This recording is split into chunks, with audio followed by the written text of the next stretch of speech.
Mwiriwe neza canke mwaramutse neza mwebwe mwese mudukurikirana bakunzi ba Inkerebutsi TV bivanye n'amasaha mwumviririje ko iki kiganiro kutaraba umunywanyi wacu naca fyonda wahanditse sabone canke subscribe aca kurakura ku gakengeri hanyuma kw'iryo jambo riciye riza ryanditse ko tute canke all kugira zo kwamashikirwa n'ibiganiro vyacu vyo hanyuma.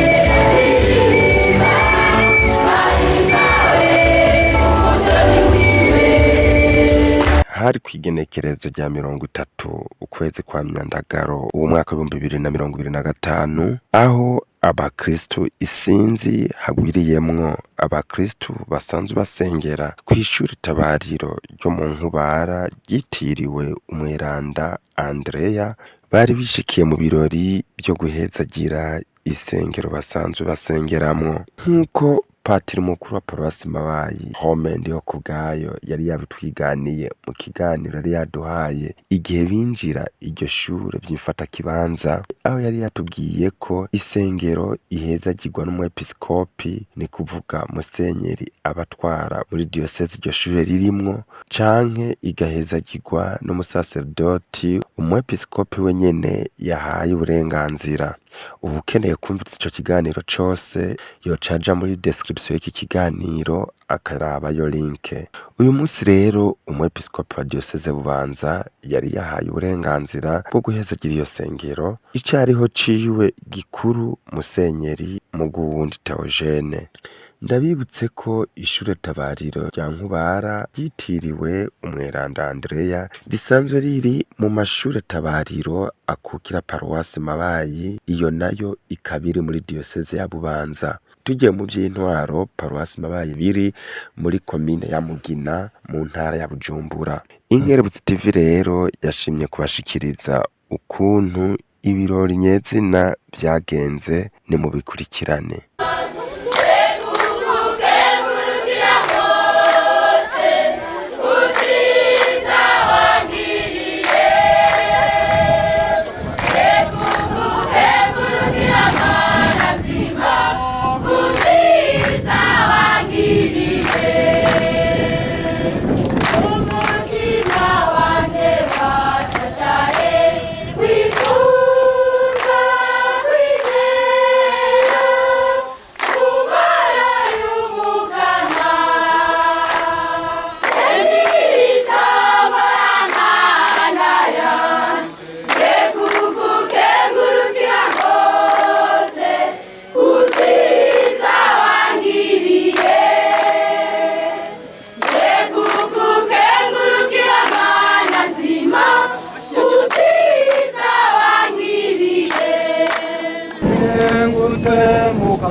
Kw'izina rya Data n'irya Mwana n'irya Mutima Mweranda.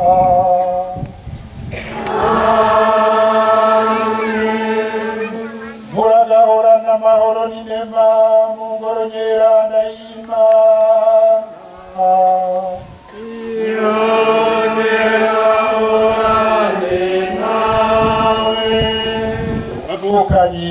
dukoranye mu kanyamuneza muduhereza Imana iyi sengero nshasha. Turakambire rero umukama ayadagira aya mazi kuko ariyo tumigirwa ngo twerekane ko twigaye kandi atwibutse batisimu twaronse. Turaheza tuyamijire impome z'isengero mu ntango z'aya masabamana, muze tumenye ko ari twebwe nyene turi ingoro. Ekleziya nyeranda yashinzwe ku isi biba ikimenyetso kiranga urukundo Imana ikunda abantu bose. Uko dutororokanye mu bumwe bw'ukwemera n'urukundo. Tubanze dusenge mu gacerere.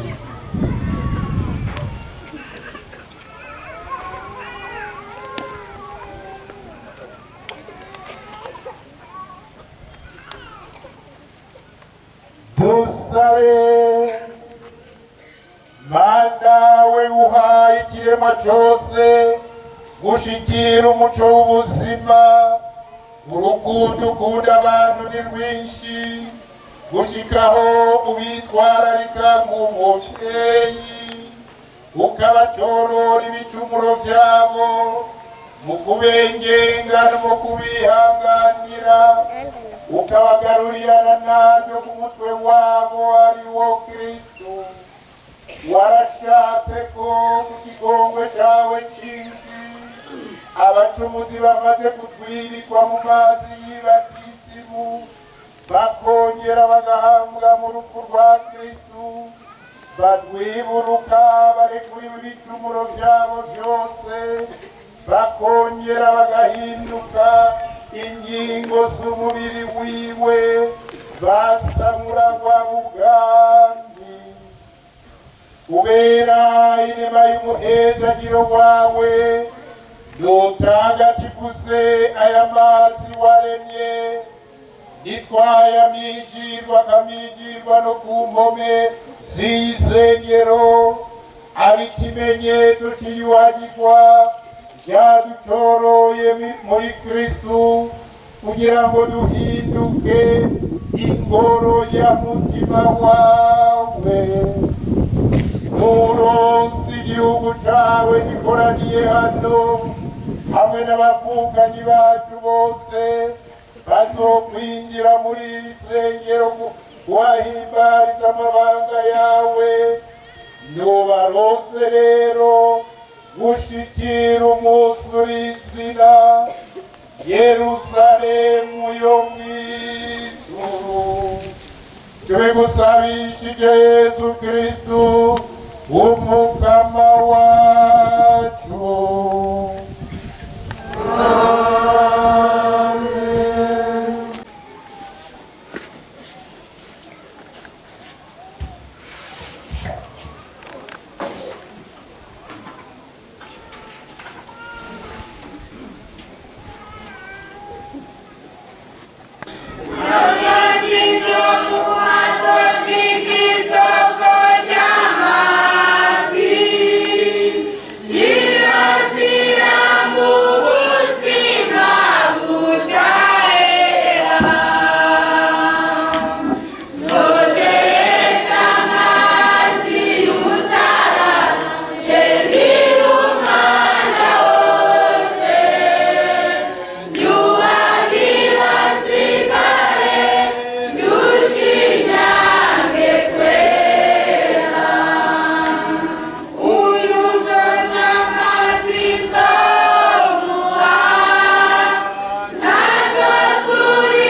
Mwamarembo nimwuguruke, namwe twumvi za kera kiruruke, umwami wo kuninahazwa yinjiye.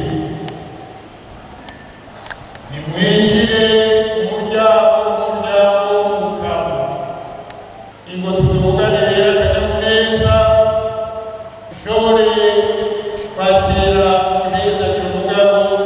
Tubanza guhezagira rero impome z'isengero, niho mushobora rero kuyinjira.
bwakeye mwese. Twatanguye ibirori by'uyu munsi tugira ngo turi mu kanyamuneza, tuje gukengurukira Imana yadufashije tugashobora kubaka iyi ngoro yayo, ikaba ingoro Imana iduhurizamo tuvuye mu mice itandukanye, kuko turi ngaha saba Mungu bara gusa, kandi isambu nk'ubaraguza bazohasengera. Ingoro y'Imana rero ni ikimenyetso bwa mbere cyerekana ko Imana ivyagiye hagati y'igihugu cayo, ko igihugu c'Imana kibeshejeho n'iyo Mana. Imana rero iratwegeranya, iraduhuza, ikatunywanisha. Ndetse gituma rero guhezagira ingoro y'Imana si ikintu gisanzwe. None rero Imana yashatse kwiyegereza abegereye nyine ngaha. Muri bamwe bahora bagira ngo kuduga hariya ku iparuwasi, bagiye kubegera, muje muza kumuramutsa, muteramane nawe, nta guteramira gusa kuri za musere, teramana n'ukamana, mubwira ibibabangamiye byose abafise ku mutima, mugabo akabarindira, akabakena, akababura. Mwibereye ahandi, ibereye mu bindi. Umukama tumwizeye arabohora, arakiza. Bari umutamaraho mbere yari n'umufundi, uko yajya mu kazi kiwe aca imbere y'isengero, ariko ntiyarengana atagiye akagira ngo ndagize bwakeye mu kanwa, ngo ni jewe Matiyasi nari nciye gaho. Ngo wirirwa amahoro, akabandanya. Avuyeyo akagaruka, murayize mwiriwe. Ngo ni Matiyasi nyine yari aciye ngaho, ngo ndatashe. Iminsi yose kwa Maruru. Ageze igihe agira isanganya muri ako kazi k'ubufundi, akoroka, aravunagurika, aja mu bitaro, adashobora kwikakaza. Musi umwe rero umukenyezi wiwe urumva asivye ngo aje kuraba nyene utwo yomugaburira, aho nari ngaho ku gitanda atikakaza, batabona umuco mwinshi, batabona muragize mwiriwe Matiya, kuja nyenewe nawe yagira ngo narije kuguha mwiriwe, ngo narumvise ko yagize isanganya. Uko urumva wawe ndamuyagira, atayumva mu ubuzima ibintu biriko birahinduka, atari ivyari ivyo. Rega wa mugore yazanye twaturyo, asanga wa wundi arahagaze yambaye iyo nibiki. Ngo hari waje kundamutsa, umugabo numvise mu mvugo ngo yaciye anyibutsa nyenene inama nca hariya kw'isengero atanga bwakeye na mwiriwe. Agiye nibuva ati nibwira ko ari wa Mukama nahora ndamutsa, ati niwe tirakomeye, ahubwo nyine ubwira abaganga kugira ntahe. Yezu nuko akora, mugabo nitumukundira, tuja kuronderera ahandi, kandi we yarigoye. Kigira nk'imbohe hariya mw'itabero nakuro, imbohe y'urukundo. Mugabo abumva kamo k'urwo rukundo ni bake, kandi twari tubikeneye. None rero musenge,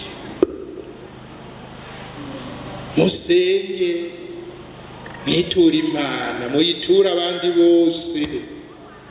Ntimwisabire gusa mwebwe, musabire n'abandi, na cyane cyane babandi batakibuka ko baremwe n'Imana, babayeho kubw'Imana, bari mu rugendo bagana iyo Mana.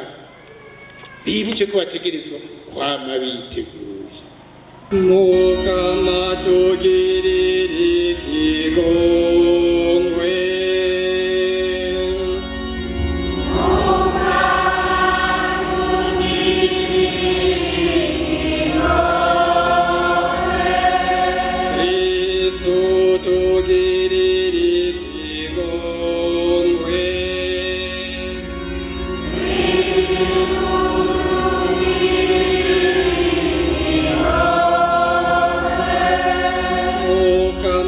tugirire ikigongwe.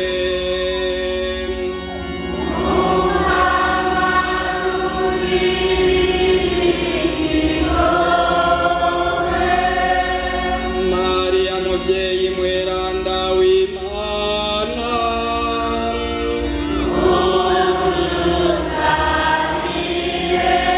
Mikayeli mweranda,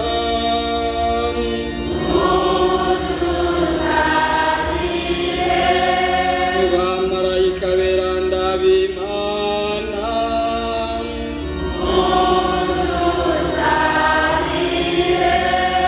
Yosefu mweranda,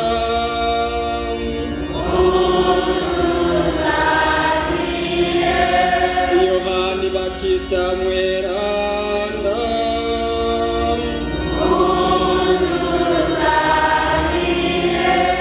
Petero na Paulo beranda,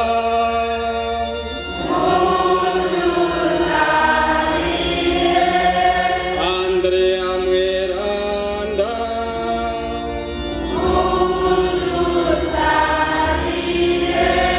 Yohani mweranda,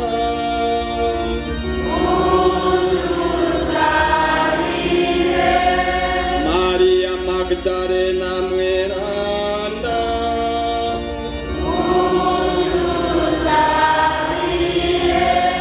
Stefano mweranda,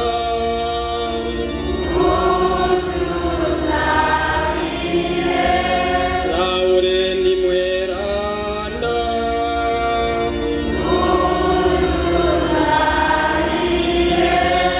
Inyasi w'Antioki mweranda,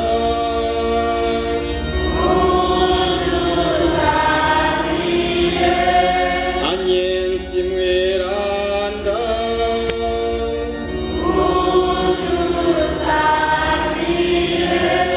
beranda b'Imana mwese,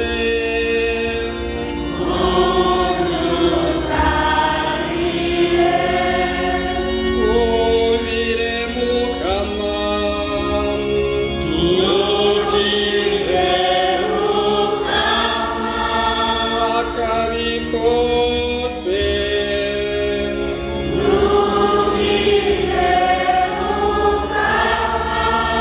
igicumuro cyose,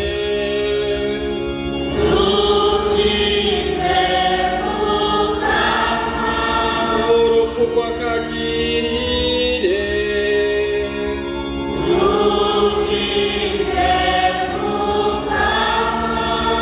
ubwo kwigira umuntu kwawe,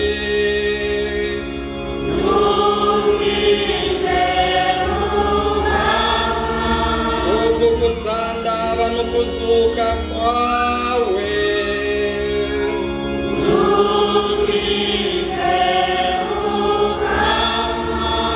ubwo gushika kwa mutima mweranda,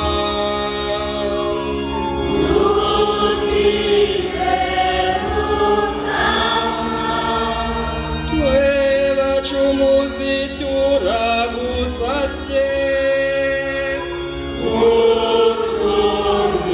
utwumvirize, nugabe kandi uganze Ekleziya yawe ntagatifu,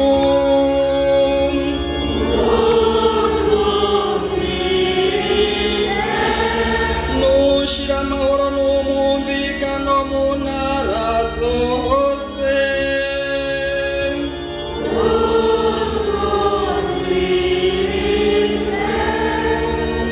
uhezagire wongere utagatifuza ingoro yawe, utwumvirize, Kristo twumve, Kristo dukundire.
shuri. Ariko maze nkengurukire muri cyubahiro Musenyeri cyangwa Mukuru c'Umwepiskopi wacu wa Diyoseze ya Bubanza, yaramusi uyu munsi atugendera kandi akaza mu izina ry'umwungere kuko yaje kudushikiriza icese iyi ngoro y'Imana Ngabara yitiriwe Umweranda Andrea. Banze umumera amashimwe cyane.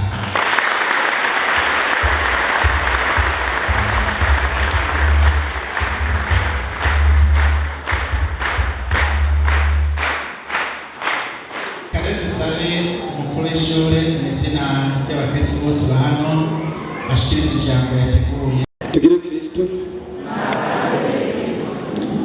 Nyakubahwa Cegera c'umwungere wa Diyoseze ya Bubanza, banyakubahwa bihebeye Imana mwese muri ngaha, nyakubahwa umushingamateka watowe mu ntara ya Bujumbura, kubatamuzi uwo twatoye twomusaba n'umutambukanyi we bakavyaguruka byatumubone.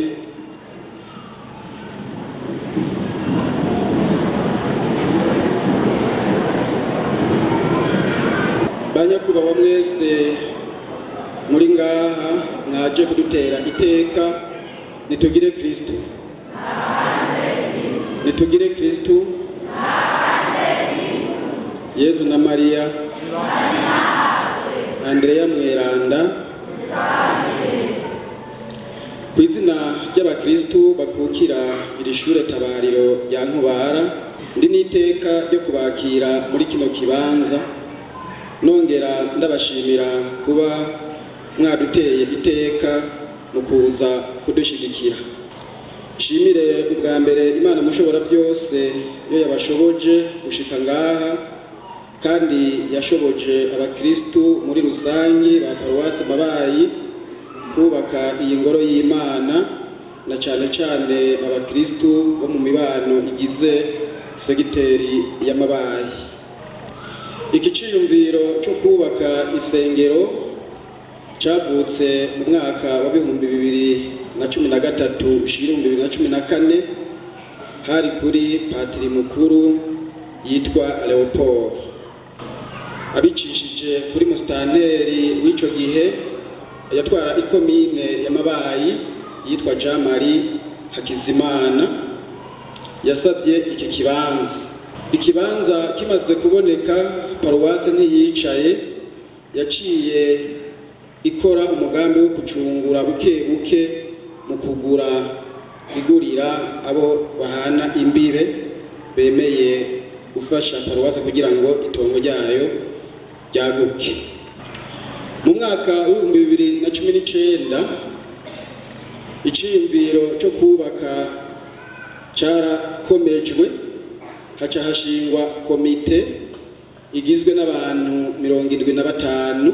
Iyo komite ikirongorwa n'uwitwa Jean Bosco Nahaye ariwe jewe. Icegera yabaye Gaspari Ndereyimana, umukuru w'ishure rya Mabayi ari naryo ryatuvyaye.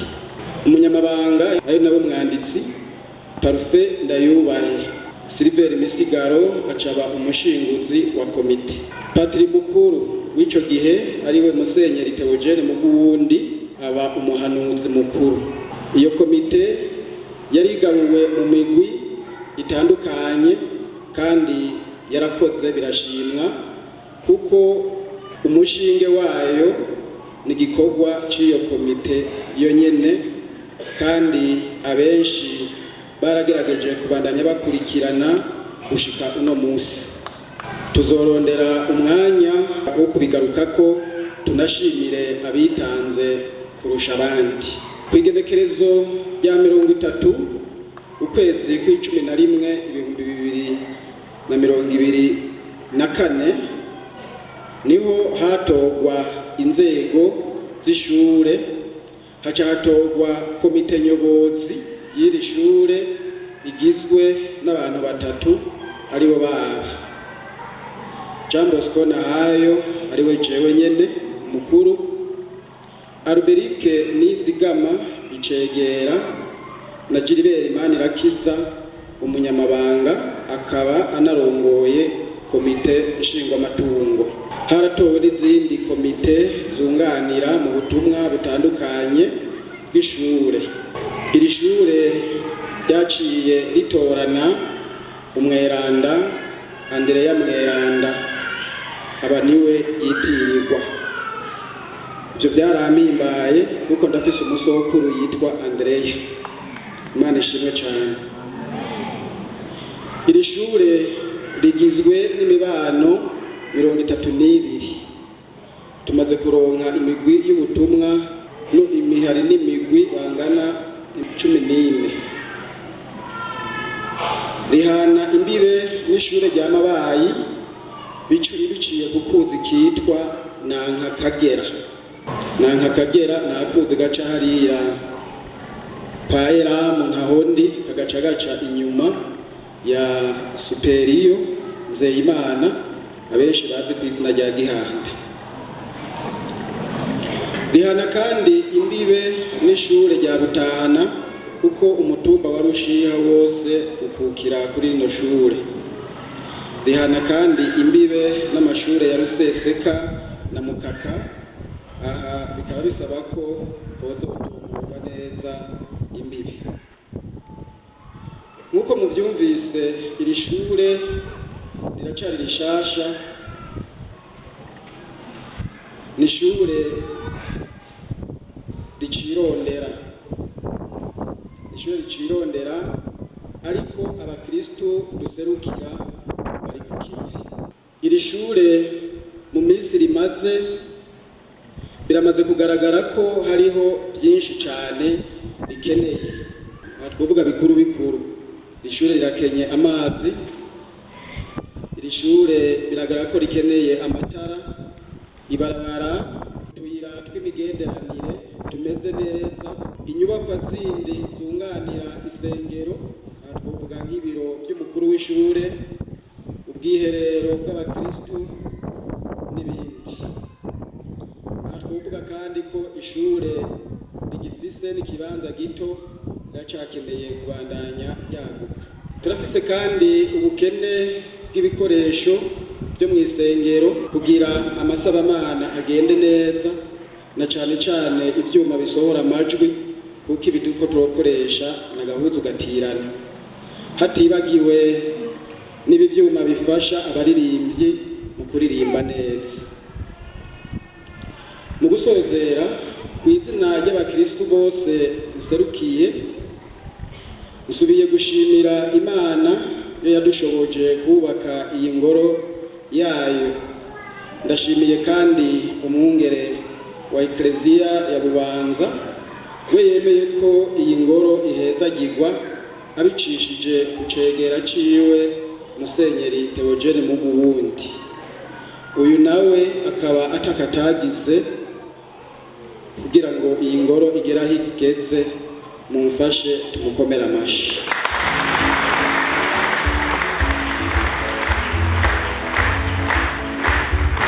Kubaha sinoreka kumenyesha ko abakristo bakukira kuri no shure bamenyeye kandi batunzwe n'inkuka ya misa, ari naco gituma bipfuza kandi basaba ko boronswa inkuka ya misa kenshi gashoboka.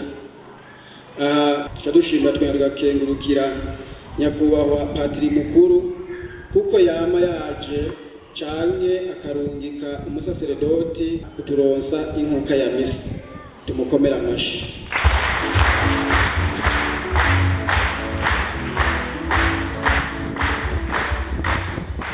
Nshimiye kandi namwebwe mwese mwaje kudushigikira, n'ikindi gihe muzogaruke kandi mugume mutuzirikana, nitugire Kristo.